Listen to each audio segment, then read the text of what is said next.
Olá, galera do primeiro ano, bem-vindos para mais uma aula de arte. Eu sou a professora Lidiana da Cruz, junto com meu amigo Sâmio, estaremos ministrando uma aula maravilhosa sobre leitura de imagem. Hoje vocês vão aprender como ler imagem, interpretar imagens, vocês vão compreender que a imagem, traz informação. É possível, então, fazer leitura, leitura da imagens. Cada pessoa pode ver algo diferente. Então, vamos dar início na nossa aula. Aula 36.1, com o tema leitura de imagens. Vamos falar, então, da imagens na pintura, imagem na fotografia e imagens na publicidade, certo? Muito bem, turma, mas sempre iniciamos com uma interatividade. Eu faço a seguinte pergunta. O que você vê nesta imagem? É uma obra de arte, uma pintura desse artista, Otávio Campo, de 1943. Ele é mexicano e tem trabalhos maravilhosos nessa categoria e também com o estilo surrealismo.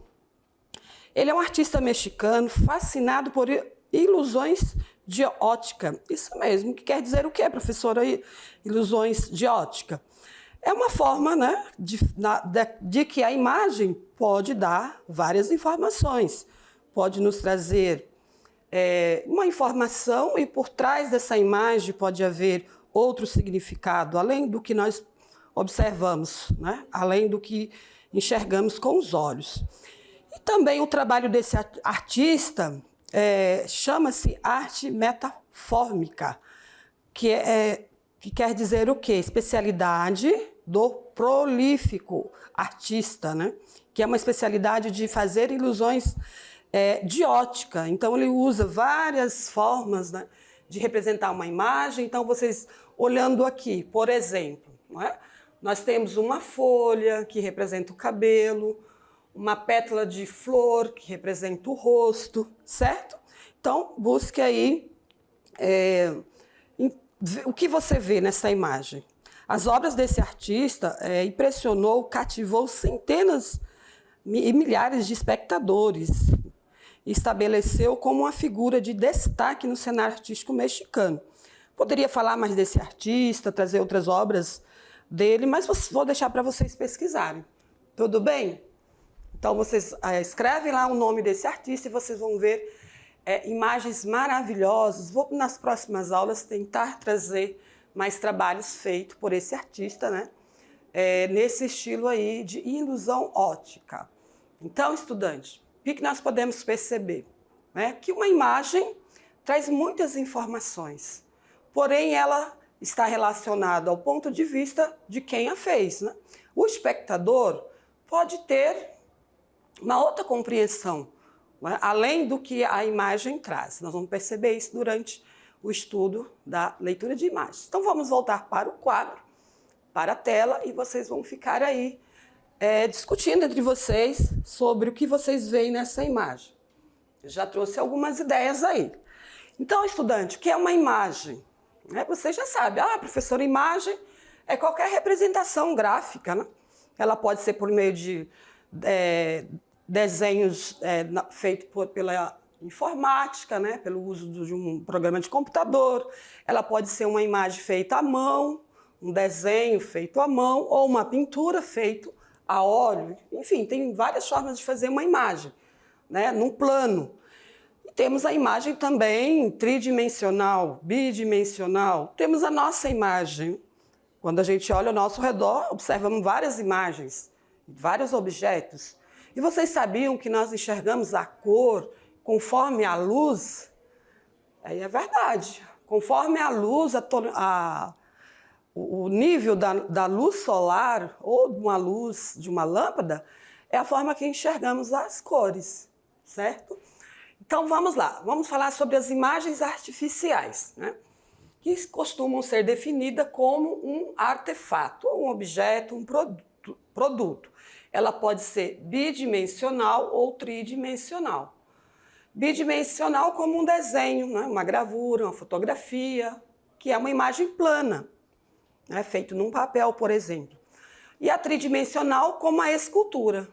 Nós já conversamos sobre isso em outra aula.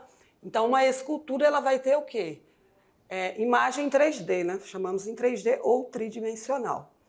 Para Platão, filósofo grego, imagens, em primeiro lugar, são sombras, depois os reflexos que vemos na água ou na superfície de corpos opacos, polidos, né? Que seriam os espelhos, brilhantes e todas as representações desse gênero. Né? Esse é o conceito do filósofo Platão.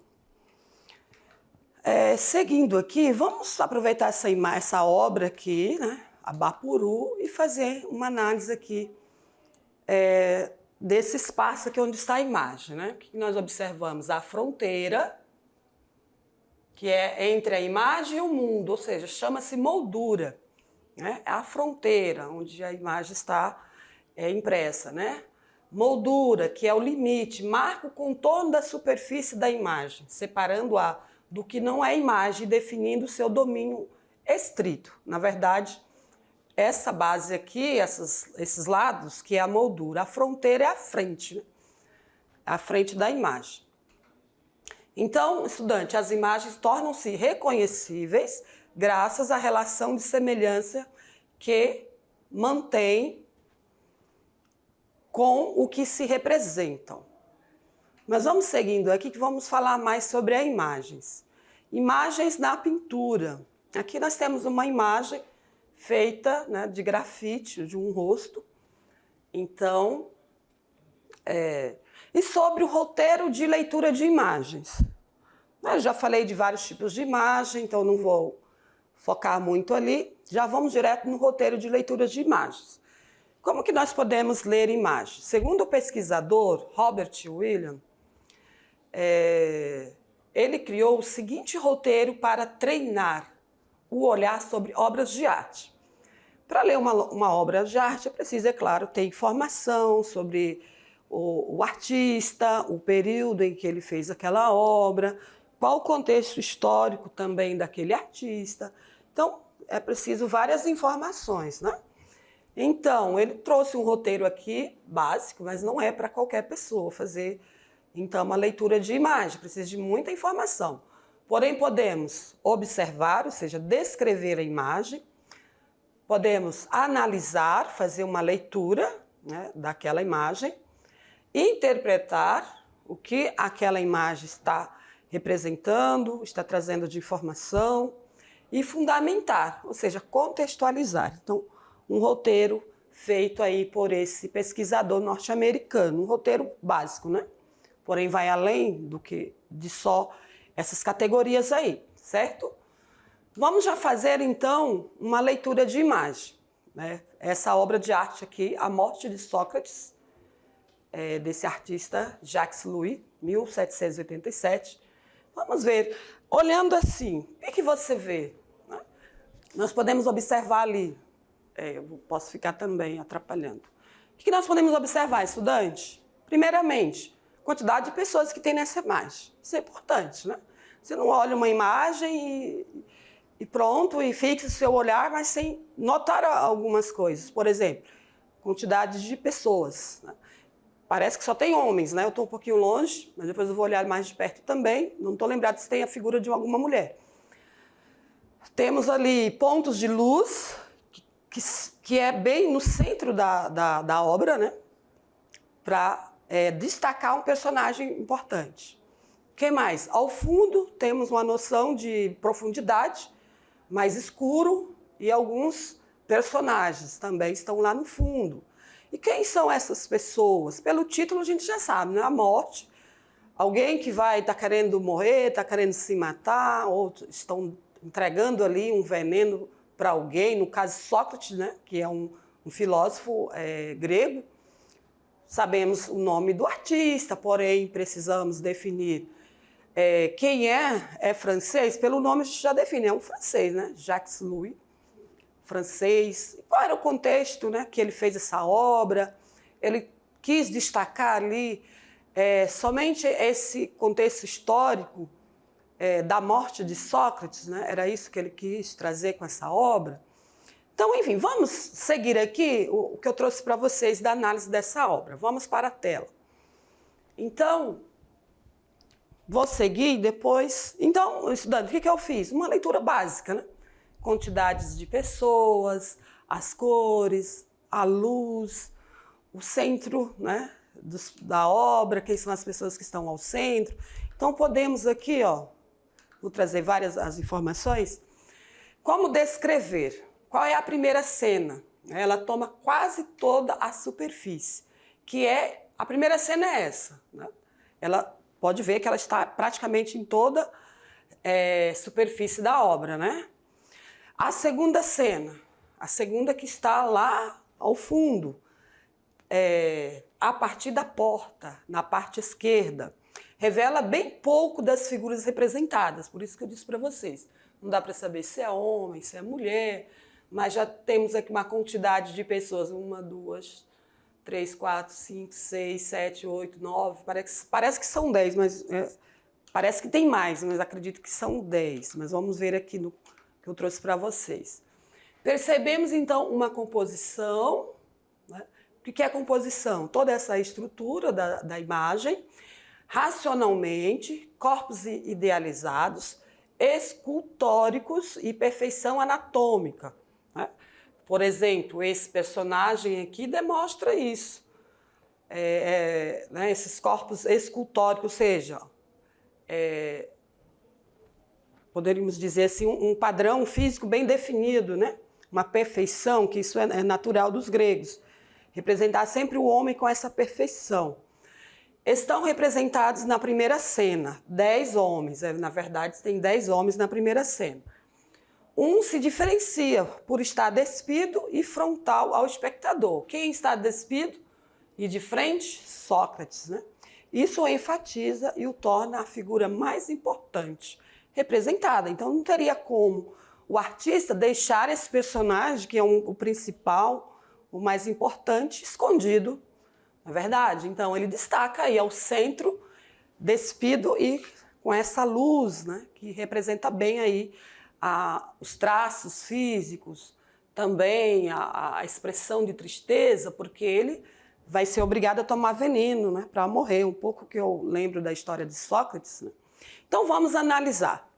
Nessa fase, analisaremos as técnicas utilizadas e os detalhes da obra, como, por exemplo, a representação da morte do filósofo.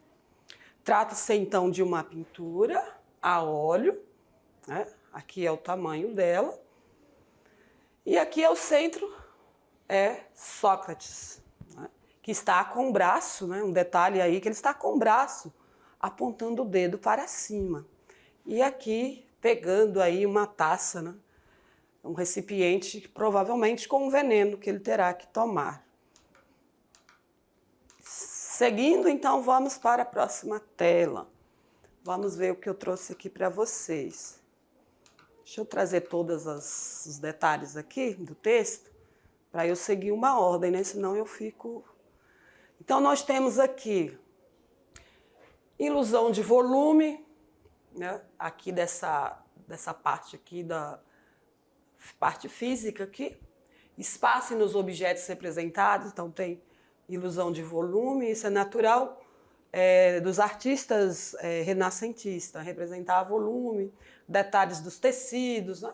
Vestimentos com texturas aparentemente reais, como nós podemos ver, movimento, dobras nos tecidos, nas roupas, né, dos personagens, utilização da perspectiva, né, que é essa noção de profundidade, como aqui ao fundo, nas paredes, né? E predomina o branco, azul e vermelho. São as cores mais destacadas. O branco, uma roupa de Sócrates, azul e vermelho. Muito bem. Vamos interpretar. Ali nós fizemos o quê? A parte da descrição, né? Vamos interpretar, então. O que nós vemos aqui? A imagem no corredor. O homem encostado na parede é Apólodro, um dos discípulos de Sócrates. Então, ele está numa posição aqui de tristeza, né? Chorando. Então, é alguém muito próximo de Sócrates, né? Podemos já fazer essa interpretação. E aos pés da cama, poderíamos dizer, Platão, esse senhor aqui também com a cabeça baixa, bem triste, que é o discípulo mais jovem de Sócrates. Não estava presente na sua morte, segundo os textos históricos, né? Mas é retratado na cena. Então o artista fez, né, essa homenagem de trazer aí esse discípulo, né, de Sócrates. Colocou ele na cena. Então, isso aí foi particular do pintor. Seguindo o braço de Sócrates, né, que nós observamos aí, que é o único que está com o braço levantado. Apesar que tem outro aqui também, mas ao centro nós temos Sócrates com o braço levantado. E o que isso quer dizer? O filósofo passou suas últimas horas debatendo sobre a imortalidade da alma. O dedo levantado indica que há uma esfera de existência mais elevada que o terreno dos mortais, né? Provavelmente ele poderia estar dizendo que vai ir para um lugar, né, que está além, né, dessa existência física, né? Então poderíamos fazer várias interpretações. Será que ele está apontando o dedo para Deus? Será que ele está dizendo eu vou para o céu? Né? Poderíamos fazer várias interpretações. Provavelmente o artista leu algum texto em que o que ele falou nesses últimos momentos. Eu não lembro dessa leitura desse texto, porque eu já estudei esses filósofos gregos, mas não consegui aprofundar, né? Durante a graduação a gente não aprofunda muito. Tem que voltar e ler esses textos outra vez. Então é isso, estudante, a questão do braço, né? O homem sentado, que está ao lado ali, coloca a mão na perna de Sócrates, né? Coloca a mão no joelho de Sócrates. É Crito, um dos discípulos mais próximos do filósofo. Então ele ficou perto, né? Então, o que nós podemos refletir, estudante, dessa obra? Tenho certeza que vocês já viram essa obra em outro momento, mas eu também já vi. Claro, nós temos essa análise aqui na nossa aula, não podemos fazer análise de várias obras de arte. Muitas vezes eu não consigo fazer também essa análise tão aprofundada de uma obra de arte. Geralmente a gente vê essa imagem superficial, aprecia, eu olho as técnicas utilizadas, as cores, né? A perspectiva, quem são os personagens, mas não consigo ir tão a fundo, fazer uma interpretação mais aprofundada como nós estamos fazendo aqui. Então, o artista, ele provavelmente teve que fazer leitura para ele construir essas imagens, não é verdade? Para ele pensar como foi esse momento aí da morte de Sócrates. Então ele teve que ler algo, não é só uma invenção, né, da cabeça dele. Nós sabemos que a pintura histórica, que são essas obras de arte num contexto histórico de fatos reais que aconteceu, os artistas fazem com base nas leituras, né, em pesquisas, em textos escritos, certo? Porém, ele vai, de certa forma, trazer algo da sua imaginação. Ele vai pensar como que foi aquele momento. Tinha esses homens que eram seguidores dele, que provavelmente ficou muito triste com a sua morte, não é verdade? Assim como nós temos também nos textos, nas obras de arte, nos textos bíblicos. Nós temos sempre essa imaginação, né, do artista, momentos de tristezas, de agonia, né? Então, nós nunca encontramos imagens de alegria, imagens de pessoas rindo, sempre pessoas ali muito tensas, né? Porque somente as pinturas com textos religiosos sempre representam a tristeza, né? A tristeza, a perseguição dos cristãos. Muito bem, vamos voltar para a tela e continuar aqui fazendo a leitura. Vamos fundamentar agora, vamos conhecer formas para fundamentar, né, uma obra, uma imagem. O que precisa? Que nós precisamos para fundamentar. Como eu já disse, né, mas aqui vou trazer de novo, precisamos saber qual o contexto que a obra foi produzida, certo? O que o artista expressa na obra? Qual a relação da obra né? Qual a relação da obra com aquelas imagens? Que valores estéticos predominam na obra? Então, são perguntas que precisamos fazer para fundamentar, né, uma imagem. São perguntas, então, que auxiliam na fundamentação da leitura, pois vai possibilitar maior compreensão do conteúdo e das formas representadas. Ou seja, buscar auxílio na história da arte. Então, sempre precisamos, além dessas interpretações, dessa descrição da obra, temos que ter, então, pesquisa da história daquela obra, né? Daquela obra de arte. Muito bem. E vamos fazer agora, vamos estudar sobre como ler a fotografia. Obras de arte, nós sabemos que não é tão fácil fazer leituras de obras de arte, por isso que tem os críticos de arte. Eles estudam muito, então eles são capazes de fazer críticas positivas, negativas, enfim, por meio, então, do estudo daquelas obras. E a leitura de fotografia, é fácil fazer, professora? É mais fácil, porque a fotografia sempre ela é algo real, né? Ela é feita por algo ali real, daquele momento. Então, vamos ver. Existem 3 níveis de apreensão da fotografia, né? Os sentimentos produzidos pela fotografia, a pessoa que a faz, ele tem ali um sentimento, né, por aquela imagem. Ver a foto, identificar seu motivo e aquilo que foi fotografado. Surge, então, a diferença entre ver fotos e ler fotos. Olhar é fácil, você olha, você já identifica o que é. Mas fazer uma leitura exige, então, também categorias, né? É lançar um olhar atento àquilo que a constrói como linguagem visual, né? Trata-se, então, de buscar a unidade melódica de suas luzes, linhas, direções, escalas, volumes, eixos e sombras. Tudo isso tem numa imagem, pessoal. Então, eu trouxe para vocês aqui essa imagem, preto e branco, podemos dizer, né? Em preto. Foi tirada lá na bacia do Xingu, Mato Grosso, de grupos indígenas, Uauá,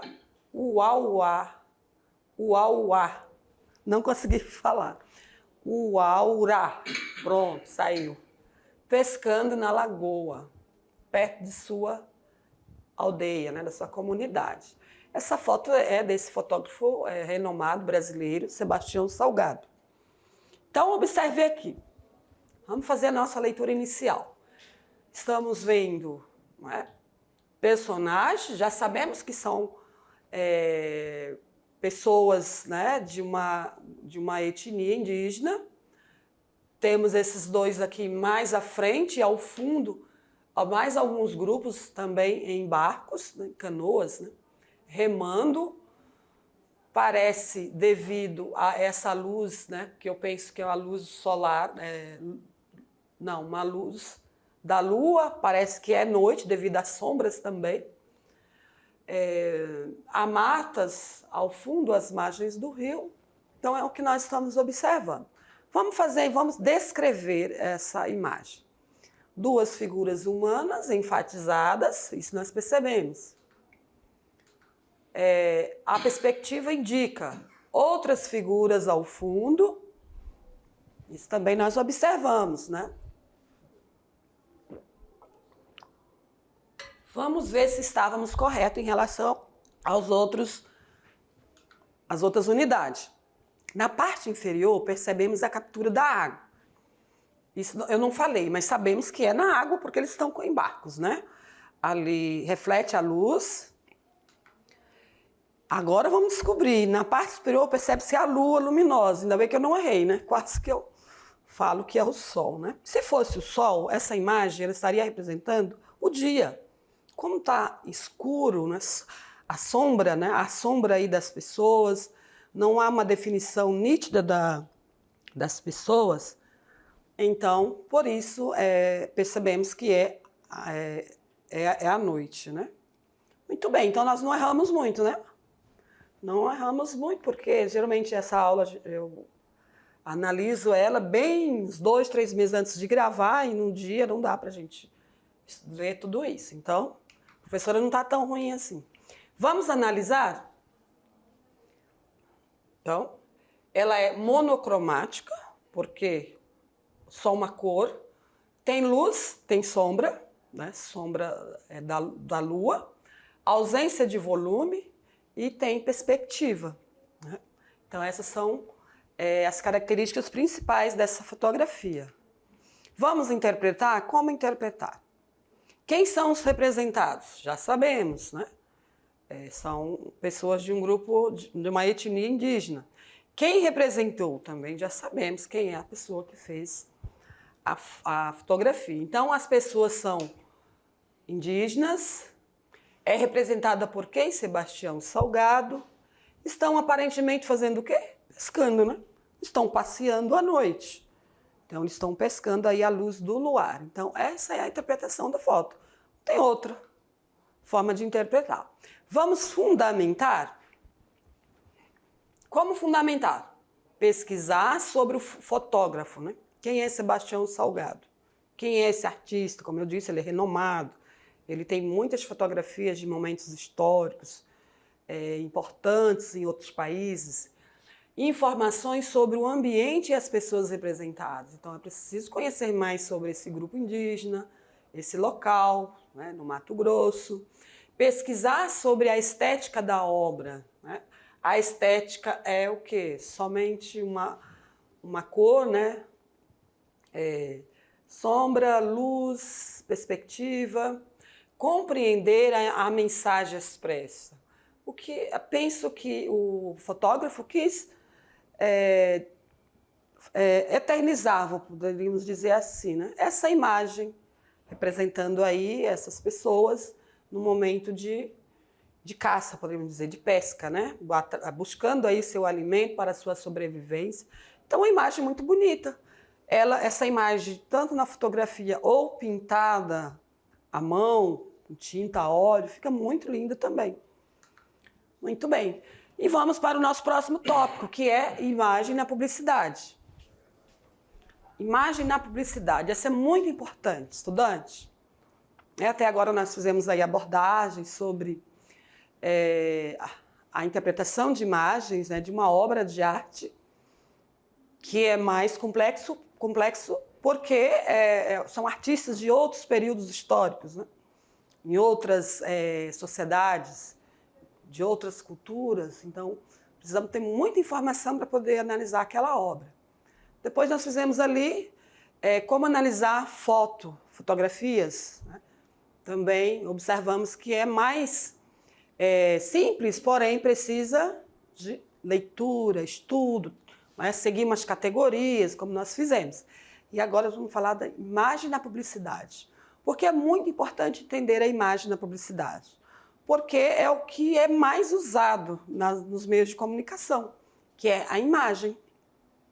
Porque a imagem, como eu já disse para vocês, ela traz muita informação, muito conteúdo, né? Por meio de uma imagem é possível convencer uma pessoa para trocar o carro. Isso mesmo. Eu já estava olhando ali a imagem de um carro muito bonito, mas quando eu vi o preço, falei, não, vou ficar com o meu velhinho mesmo. Então, as imagens utilizadas pela publicidade, nos meios de comunicação, seja a internet, as redes sociais, os filmes, né? Cinema, televisão, jornalismo, é o que mais eles utilizam para nos convencer sobre algo, sobre alguma coisa, sobre a compra de um objeto. O consumismo, tudo é estimulado por meio das imagens. Vamos ver então? Vamos para a tela. Então, precisamos ter cuidado nesse sentido, para não deixar as imagens nos convencer. Olha essa imagem aqui, essa obra de Abapuru. Olha como ela foi utilizada para a propaganda dessa marca de chinelos. E olha o chinelão aqui. Ó. Apesar que não precisa fazer muita publicidade, apesar que fizeram muito, né? A gente só usa essa marca aí porque fizeram muita publicidade E aqui destacou muito com essa obra de arte muito conhecida também, né, da artista brasileira, Babapuru. Então, ó, o roteiro para ler imagens publicitárias precisa de 3 pontos de vistas: qualidades visuais, índices internos e externos, convenções culturais. Então, vamos ver aqui, isso em cada parte aqui. As cores verde, amarelo, azul e branco, não é, que está bem destacado aí na obra. Olha como essas imagens têm a ver o quê? Com as cores, né, da nossa bandeira, podemos dizer. Olha as formas utilizadas aqui, né? Aqui da imagem da obra do Babapuru. Olha a frase, Havaianas, todo mundo usa. Havaianas, não sei como eles não destacaram, não colocaram bem maior, ainda ficou pequenininho aqui. Mas de compensação não precisa, porque o chinelo está gigante, né? Figura estranha de pé gigante com um chinelo branco. Então, isso aqui que chamou a atenção, né? Para a marca aí dessa sandália. Ausência, então, de perspectiva. Vamos seguir aqui os índices externos. Ali nós vimos as qualidades visuais, né? Que é a imagem aí bem destacada, o chinelo, e os índices internos e externos. Referência principal, a Babapuru, da artista brasileira Tarsila de Amaral. Cores da bandeira, como eu falei para vocês. Por que, né, eles usaram essa imagem? Também pelas cores da bandeira. O slogan indicando que as sandálias havaianas todo mundo usa. Que é essa frase chamativa, né? Havaianas todo mundo usa. E o pé enfatizado na obra modernista é calçado por uma havaiana. Então fizeram bonitinho aqui uma sandália com esse pé gigante. Não esqueça, estudante, que essa parte aqui que parece... Eu até há certo tempo achava que era o nariz da Babapuru, mas é um braço dele, descansando a cabeça. E esse ser aqui parece um ser não pensante, né? Porque a cabeça é pequenininha, pés e mãos gigantes. Quer dizer que ele trabalha só com as mãos, com os membros, né? Usa pouco a cabeça. Minha interpretação da foto, da imagem, da obra, né? Enfim, a obra, a Babapuru, representa o nacional e o brasileiro, que é uma artista brasileira, tem todos os símbolos aí brasileiros. Então, a marca de sandálias utilizou